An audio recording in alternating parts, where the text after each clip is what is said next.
I chose welding because it's a hands-on experience. It's not like every other class where you go in, sit down, listen to the teacher, and take notes. You actually get to use what you learn and make objects.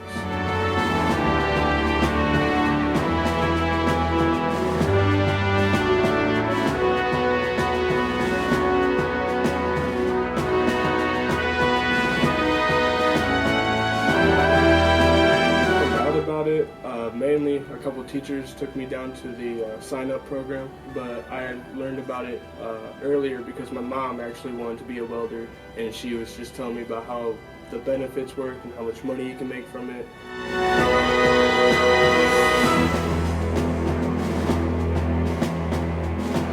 I want to be a welder.